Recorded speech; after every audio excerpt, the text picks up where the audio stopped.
Bible କୁଇଜ୍ର ଏ ବିଶେଷ କାର୍ଯ୍ୟକ୍ରମରେ ଆପଣ ପ୍ରତ୍ୟେକଙ୍କୁ ସ୍ୱାଗତ ଜଣାଏ ଏବଂ ନୂତନ ଦିବସର ଶୁଭେଚ୍ଛା ମଧ୍ୟ ଜଣାଏ। ଆମମାନେ ପ୍ରଶ୍ନ ଉତ୍ତର ମାଧ୍ୟମରେ ବାଇବେଲକୁ ଧ୍ୟାନ କରୁଅଛୁ। ବିଶେଷରେ ଏହି ସମୟରେ ଆମେ ଯାତ୍ରା ପୁସ୍ତକ ଧ୍ୟାନ କରୁଅଛୁ।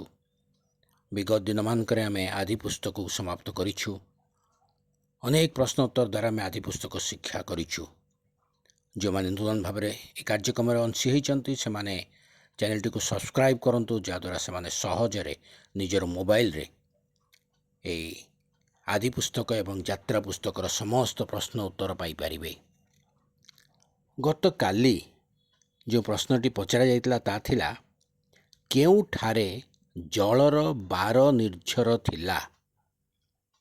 ଏହାର ସଠିକ୍ ଉତ୍ତର ହେଉଛି ଏଲିମ୍ ଠାରେ। ଯାତ୍ରା ପୁସ୍ତକ 15 ପର୍ବ 27 ପଦରେ ଆପଣମାନେ ଉତ୍ତରଟି ପାଇପାରିବେ। ଆଜି ନିମନ୍ତେ ପ୍ରଶ୍ନ ହେଉଛି, ବାଇବେଲରେ ଥିବା ସର୍ବପ୍ରଥମ ଭବିଷ୍ୟତ ବକ୍ତିଙ୍କ ନାମ କ'ଣ?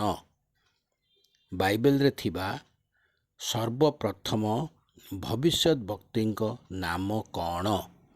ଆପଣମାନଙ୍କ ଉତ୍ତର ଆମମାନଙ୍କର ଏହି ଭିଡ଼ିଓର କମେଣ୍ଟ ବକ୍ସରେ ଯାଇ ଆମମାନଙ୍କୁ ଜଣାନ୍ତୁ। ଅନ୍ୟମାନଙ୍କୁ ମଧ୍ୟ ଉତ୍ସାହିତ କରନ୍ତୁ, ଯେପରି ସେମାନେ ମଧ୍ୟ ଉତ୍ତର ମାଧ୍ୟମରେ ଆମମାନଙ୍କୁ ଜଣାଇବେ। ଧନ୍ୟବାଦ।